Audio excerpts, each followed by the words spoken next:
स्त्री धन की इकलौती मालकिन है महिला, पिता उसे वापस करने की नहीं कर सकते मांग। सुप्रीम कोर्ट ने गुरुवार को एक महत्वपूर्ण फैसले में कहा कि शादी के समय माता पिता की तरफ से दिए जाने वाले सोने के आभूषण और अन्य सामान, जिन्हें स्त्री धन कहा जाता है, पर सिर्फ और सिर्फ महिला का ही अधिकार है। कोर्ट ने आगे कहा कि तलाक के बाद महिला के पिता को उसके पूर्व ससुराल वालों से उन उपहारों को वापस मांगने का कोई अधिकार नहीं होता है। स्त्री धन क्या होता है? स्त्री धन वह संपत्ति है जिस पर किसी महिला को पूर्ण अधिकार होता है, जिसका इस्तेमाल वह बिना किसी रोक टोक के कर सकती है। महिला की शादी के समय या उससे पहले या फिर शादी के बाद या बच्चे के जन्म के समय उसे जो कुछ भी गिफ्ट के रूप में मिलता है, चाहे वह ज्वेलरी हो, कैश हो, जमीन हो, मकान हो, उसे स्त्री धन कहा जाता है। स्त्री धन के दायरे में सिर्फ शादी के समय, बच्चे के जन्म या किसी त्योहार पर महिला को मिलने वाले गिफ्ट नहीं आते, बल्कि उसके जीवन काल में उसे जो कुछ भी उपहार के रूप में मिलता है वो सब इसके दायरे में आते हैं। इस धन पर सिर्फ और सिर्फ महिला का अधिकार होता है। यह मामला पी वीरभद्र नामक व्यक्ति से जुड़ा है, जिसकी बेटी की शादी दिसंबर 1999 में हुई थी। शादी के बाद दंपत्ति अमेरिका चला गया था। 16 साल बाद बेटी ने तलाक के लिए अर्जी दी और फरवरी 2016 में अमेरिका के विजूरी राज्य की एक अदालत ने आपसी सहमति से तलाक दे दिया। तलाक के समय दोनों पक्षों के बीच एक समझौते के तहत सारी संपत्ति का बंटवारा कर दिया गया था। इसके बाद महिला ने मई 2018 में दोबारा से शादी कर ली। 3 साल बाद पी वीरभद्र राव ने अपनी बेटी के ससुराल वालों के खिलाफ हैदराबाद में स्त्री धन वापस मांगने के लिए एक एफआईआर दर्ज कराई। ससुराल पक्ष ने एफआईआर रद्द करवाने के लिए तेलंगाना हाई कोर्ट का दरवाजा खटखटाया, लेकिन उन्हें सफलता नहीं मिली। इसके बाद उन्होंने सुप्रीम कोर्ट में अपील दायर की। Justice JK. माहेश्वरी और जस्टिस संजय करोल की बेंच ने ससुराल पक्ष के खिलाफ मामला रद्द कर दिया। बेंच ने कहा कि पिता को अपनी बेटी के स्त्री धन को वापस मांगने का कोई अधिकार नहीं है, क्योंकि वह पूरी तरह से बेटी की संपत्ति है।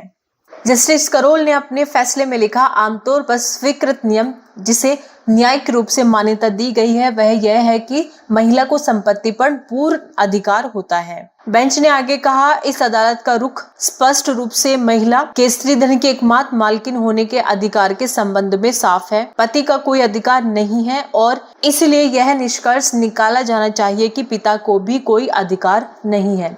जब बेटी जीवित है, स्वस्थ है और अपने स्त्री धन की वसूली जैसे निर्णय लेने के लिए पूरी तरह से सक्षम है। सुप्रीम कोर्ट की बेंच ने आगे कहा, आपराधिक कार्रवाई का उद्देश्य किसी अपराधी को सजा दिलाना है, न कि उन लोगों से बदला लेना या प्रतिशोध की भावना से कार्रवाई करना जिनके साथ शिकायतकर्ता की कोई व्यक्तिगत खुन्नस हो सकती है। इस मामले में पिता के खिलाफ एक और पहलू यह था कि उन्होंने बहुत ही देरी से स्त्री धन की वापसी के लिए आपराधिक कार्रवाई शुरू की।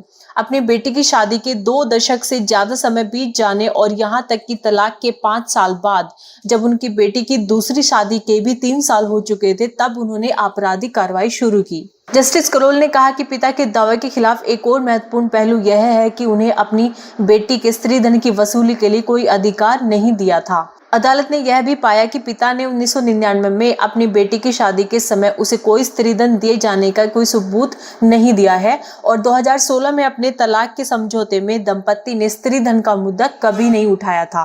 सुप्रीम कोर्ट ने कहा, ऐसा कोई सबूत नहीं है जिससे यह पता चले कि दावा किया गया स्त्री धन बेटी के ससुराल वालों के पास था।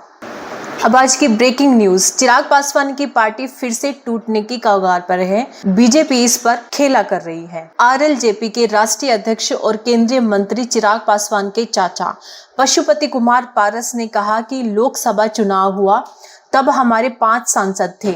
बिना कुछ कहे हुए 5 सांसदों की पार्टी को एनडीए में कोई टिकट नहीं दिया गया। उस वक्त थोड़ी नाराजगी हुई थी, लेकिन हम लोगों ने व्यक्तिगत हित को माइनस किया और राष्ट्र हित को सर्वोपरि माना। देश की पुकार थी कि नरेंद्र मोदी के नेतृत्व में देश में तीसरी बार सरकार बने। इसके बाद कार्यकर्ता सम्मेलन में एनडीए उम्मीदवार को सपोर्ट करने का फैसला लिया। इस बीच बीजेपी के नए प्रदेश अध्यक्ष दिलीप जायसवाल हमारे घर पर आए। उनसे मेरा पुराना रिश्ता रहा, हमारी घंटों बात हुई। फिर दिल्ली में मैंने अमित शाह से समय मांगा, जो मिल गया। जिसके बाद प्रदेश अध्यक्ष प्रिंस राज और मैं उनसे मिलने पहुंचे। अमित शाह से बहुत अच्छी बात हुई। चिराग पासवान की पार्टी से टूटने पर क्या बोले पशुपति? जब उनसे पूछा गया कि चिराग पासवान कहते हैं कि आरएलजेपी एनडीए गठबंधन का हिस्सा ही नहीं है, इस पर पशुपति ने कहा कि जो बात बीत गई है उसकी चर्चा ना करें। उनका दल अलग है, मेरा दल अलग है। पशुपति पारस से जब पूछा गया क्या चिराग पासवान की पार्टी फिर से टूटने वाली है, इस पर उन्होंने कहा कि मैं ज्यादा कुछ नहीं कहूंगा, ये तमाम प्रेस और मीडिया के लोगों को मालूम है कि उनकी पार्टी के अंदर क्या हालात हैं। और इसके साथ ही एक बहुत बड़ी खबर, शेख हसीना के जाते ही बंगाल की खाड़ी पर कब्जे की जंग शुरू हो गई है। अमेरिका और चीन इसको लेकर के पूरे प्रयास कर रहे हैं। बांग्लादेश में अंतरिम सरकार बनने के बाद भी राजनीति अस्थिरता के जल्द ठीक होने के कोई संकेत नहीं दिख रहे हैं। कार्यवाहक सरकार के मुखिया प्रोफेसर मोहम्मद यूनुस का बदलाव का वादा प्रदर्शनकारियों के मूड से मेल खाता है, लेकिन बांग्लादेश की जमीनी हकीकत कुछ और ही है। अगस्त में हुए तख्तापलट के बाद से देश लगातार अराजकता की चपेट में है। आरक्षण के मुद्दे पर नाराज छात्रों के पीछे लगकर बांग्लादेश के कट्टरपंथियों की जमात ने आंदोलन को हाईजैक कर लिया। शेख हसीना के जाने के बाद इन सबको खुली छूट मिल गई, जिसका परिणाम लूट और हिंदुओं व अन्य अल्पसंख्यकों पर हमले के रूप में सामने आया। बांग्लादेश की अस्थिरता ने अमेरिका के लिए बंगाल की खाड़ी में प्रवेश का मौका दिया है। मोहम्मद यूनुस के अमेरिकी तंत्र से रिश्ते छिपे नहीं हैं। इससे अमेरिका के बीच उम्मीद बढ़ी हुई है।